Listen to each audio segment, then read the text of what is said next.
ವೆಂಗಳಪ್ಪ ಶ್ರೀ ವೆಂಕಟೇಶ ನಮ್ಮ ತಿಮ್ಮಪ್ಪ ಶ್ರೀ ಶ್ರೀನಿವಾಸ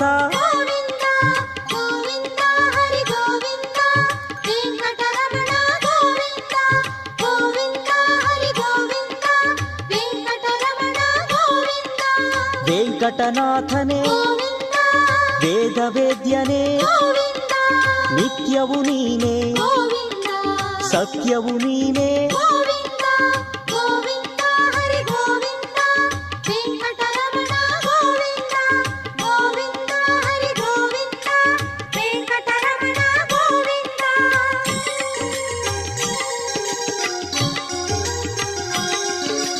ತಂದೆಯು ನೀನೇ